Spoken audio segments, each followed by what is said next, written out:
ഞാൻ അപ്പോഴേ പറഞ്ഞാണ് ഗുദാഗവ യു എയിലെ ഇൻഫ്ലുവൻസർമാരെ കാര്യം എന്നല്ല, ഒട്ടുമുക്ക ഇൻഫ്ലുവൻസർമാരെ കാര്യത്തിലും ഒരു വലിയൊരു പ്രശ്നമായിട്ടുണ്ട്.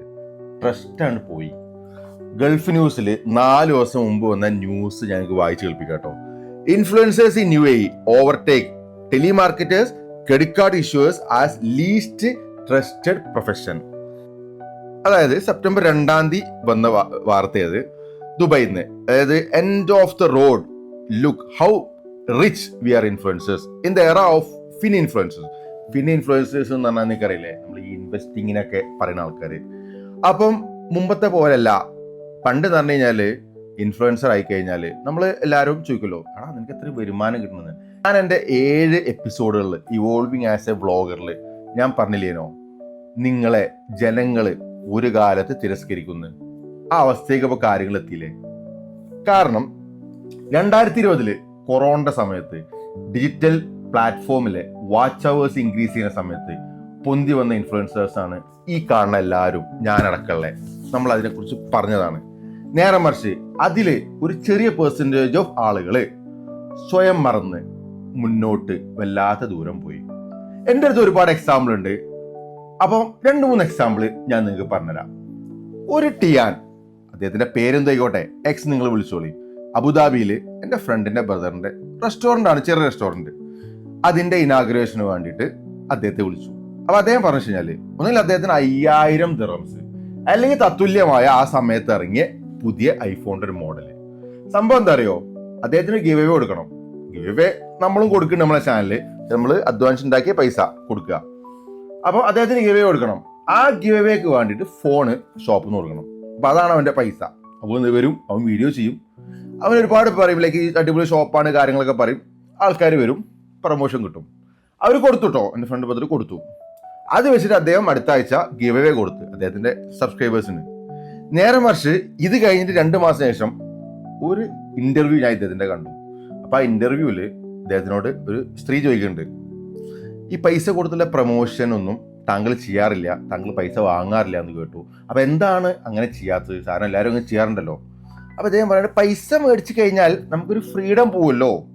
ആ ഫ്രീഡം എന്ന് പറഞ്ഞു കഴിഞ്ഞാൽ എനിക്ക് ഇഷ്ടമുള്ള കാര്യങ്ങൾ, അല്ലെങ്കിൽ എനിക്ക് ഇഷ്ടമായില്ലെങ്കിൽ ഇഷ്ടമില്ലാത്ത കാര്യങ്ങൾ പറയാലോ. പൈസ കൊടുത്ത് ഞാനൊരു പ്രൊമോഷൻ ചെയ്യൂല എന്ന് പറഞ്ഞു. ആര് പറഞ്ഞു? ഈ ഇദ്ദേഹം. അപ്പൊ അവിടെ ശരിക്കും ഒരു ഫേക്കല്ലേ നടക്കുന്നത്, നമ്മൾ സ്വയം ഫേക്ക് ചെയ്യല്ലേ. അതൊരു ഉദാഹരണം. രണ്ടാമത്തെ ഉദാഹരണം കഴിഞ്ഞാൽ ഇപ്പൊ പല 2-3 വ്ളോഗേഴ്സും യു എയിൽ വന്നിട്ട് വിസ ഏജൻസികളെ ഇന്റർവ്യൂ, വിസ ഏജൻസികളെ വീഡിയോ ചെയ്തു.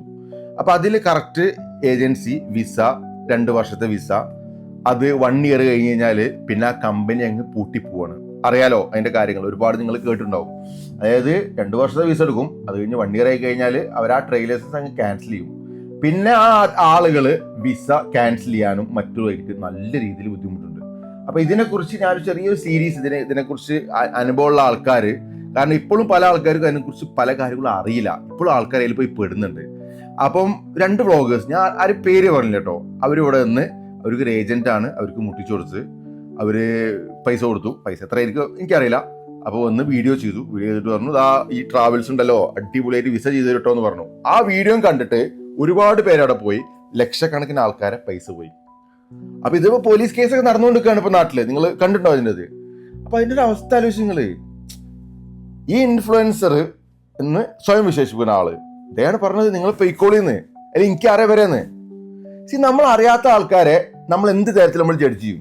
ഇപ്പൊ എന്റെ ഇൻബോക്സിൽ ഇപ്പൊ ഞാൻ ഒരിക്കലും വലിയ വ്ളോഗറൊന്നും ആയില്ല, ഞാൻ ഓൾറെഡി ഇതിനെക്കുറിച്ച് പറഞ്ഞതാണ്. എന്നോട് ഇപ്പൊ എന്റെ ഇൻബോക്സിൽ ഒരാൾ ഒന്ന് മെസ്സേജ് ചെയ്തു, ബ്രോ ഒരു കൊളാബറേഷൻ താല്പര്യമുണ്ട്, അല്ലെങ്കിൽ ഒരു വീഡിയോ ചെയ്ത് ചോദിക്കുക. അപ്പൊ എനിക്ക് ആളെ എങ്ങനെ അറിയാം?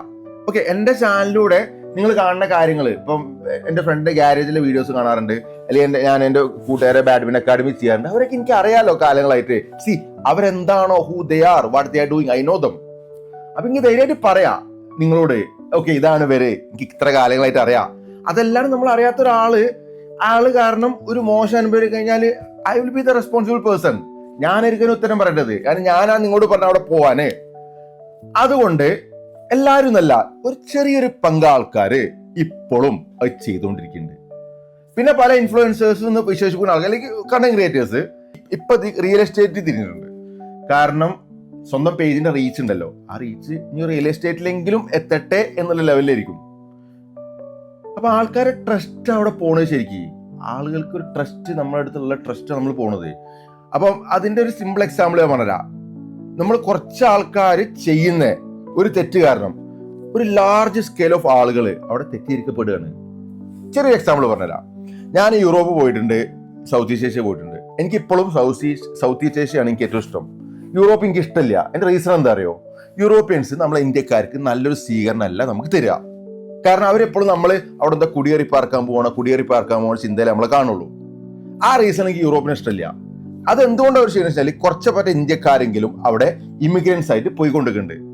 നേരെ മറിച്ച് ഒരു കുറച്ച് പറ്റം ഇന്ത്യൻസ് ഇമിഗ്രൻസ് ആയിട്ട് അവിടെ പോണേനെ അവര് മൊത്തം ഇന്ത്യക്കാരെ ആ ലെവലില് പലപ്പോഴും കാണുന്നുണ്ട്.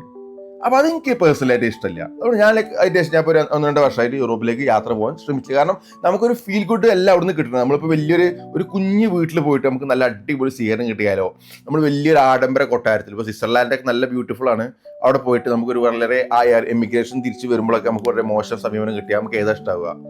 അതുകൊണ്ടാണ് എനിക്ക് പറയാനുള്ളത്, ഇൻഫ്ലുവൻസേഴ്സ് അല്ലെങ്കിൽ കണ്ടന്റ് ക്രിയേറ്റേഴ്സ്, ഇൻഫ്ലുവൻസേഴ്സ് എന്ന് പറഞ്ഞാൽ സ്വയം വിശേഷിപ്പിക്കുക കേട്ടോ, ആളുകള് നിങ്ങളെ ഒരു ചെറിയ പറ്റം ആളുകൾ ചെയ്യുന്ന കാര്യം കൊണ്ട് ഒരു വലിയൊരു പറ്റ ആൾക്കാരെ അതിൽ തെറ്റിദ്ധരിക്കപ്പെടുന്നുണ്ട്.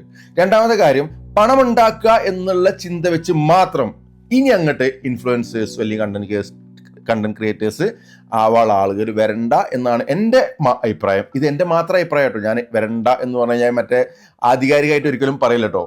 കാരണം ഇനിയുള്ള കാലം മൊത്തം മാറുകയാണ്. നമ്മളൊരു എപ്പിസോഡ് ചെയ്യുന്നുണ്ട്, AI നമ്മളെ ലൈഫിൽ വരുത്താൻ പോണ മാറ്റങ്ങൾ വെച്ച് ഞാൻ ഒരു എപ്പിസോഡ് ചെയ്യുന്നുണ്ട്. അപ്പം നമ്മൾ വിചാരിക്കാത്ത ചേഞ്ചസ് ആണ് ഇനി വരാൻ പോണത്. അതുകൊണ്ട് നിങ്ങൾ മാക്സിമം ഈ ഒരു പോയിന്റ് നോക്കുക. കാരണം സ്വയം നമ്മളിപ്പോൾ ഇത്തരത്തിലുള്ള കാര്യങ്ങൾ സംഭവിച്ച് സ്വയം വില ഇല്ലാണ്ടായിക്കൊണ്ടിരിക്കുകയാണ്. അപ്പോൾ നമ്മളെ വരുന്ന സീരീസുകളിൽ ഉള്ള അപ്ഡേറ്റ്സും കാര്യങ്ങളൊക്കെ ഞാൻ തരാം. അടുത്തൊരു എപ്പിസോഡായിട്ട് കാണാം. Thanks for watching.